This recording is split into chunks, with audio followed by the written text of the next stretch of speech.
पिंपरी चिंचवड शहर के पिंपले नीलक इलाके में एक चौंकाने वाली घटना घटी है। सड़क के किनारे कचरे के ढेर में एक बच्ची की लाश मिली है। आम आदमी पार्टी के शहर अध्यक्ष रविराज काले ने बताया कि पिंपरी चिंचवड शहर के पिंपले नीलक इलाके में डीपी रोड पर कचरे के ढेर में एक जन्म ली अभर्ग बच्ची की लाश मिली है। किसी अनजान व्यक्ति ने कल रात डीपी रोड पर कचरे के ढेर में एक बच्ची को फेंक दिया, जिससे बच्ची की मौत हो गई। सांगवी पुलिस ने बच्ची के शव को कब्जे में लेकर पोस्टमार्टम के लिए जिला अस्पताल भेज दिया है।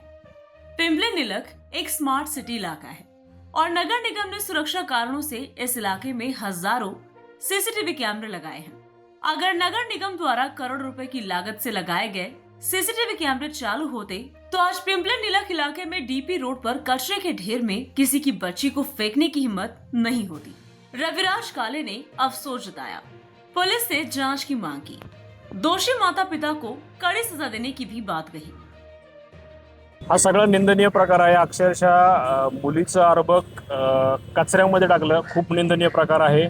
Pimpri Nilakh smart city, Vishalnagar smart city म्हणून ओळखलं जातं, परंतु या सगळ्या परिसरात जर पाहिलं आपण, हा संपूर्ण डीपी रोड याच्यावरचा एकही सीसीटीव्ही कॅमेरा चालू नाहीये। महापालिकेचं याच्याकडे पूर्णपणे दुर्लक्ष होतंय आणि हा खूप गंभीर प्रकार आहे। याची तातडीनं कोण असतील, काय असतील, ते गुन्हेगार कोण आहेत, त्या बालकाचे गुन्हेगार कोण आहेत, याची तातडीने चौकशी करावी आणि त्यांना जरा एक चांगली शिक्षा घडवावी त्यांना। या संदर्भात ते आम्हाला प्रथमतः माहिती कळल्यानंतर आम्ही प्रत्यक्ष येऊन त्याची पाहणी केली। लगेच 108 ला कॉल करून सांगितलं आणि स्थानिक पोलीस स्टेशन, जे सांगवीचं पोलीस स्टेशन आहे, त्यांना त्या संबंधित माहिती दिली। पोलीस प्रशासनाचे कर्मचारी यांनी इथं येऊन त्या अर्भक आता ॲम्ब्युलन्समधनं औंध जिल्हा रुग्णालयात त्यांना नेण्यात आलेलं आहे।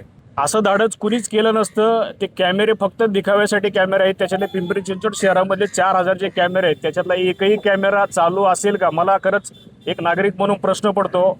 आणि या पिंपरी निलक विशालनगरसाठी नवीन पोलीस चौकी असावी की, कारण की हा जो काही असा प्रकार होतोय, पोलीस चौकी असावी यासाठी आम्ही गेली 1.5 वर्ष झालं त्याची मागणी करतोय आणि ती कुठेतरी आता सत्यात येताना दिसते। पण ते लवकरात, माझंही पोलीस प्रशासनाला लवकरात लवकर ती चौकी सुरू करावी, जेणेकरून असे जे प्रकार होत आहेत हे प्रकार कुठेतरी थांबतील। जिजाऊ, सावित्री, पण फक्त त्या गोष्टी फक्त पुस्तकांमध्येच राहिल्या का, म्हणजे एक कल्पनाही करवत नाही। अक्षरशः असा प्रकार करायचा जरी विचार केला तरी अक्षरशः डोकं बनवल्यासारखं होतं।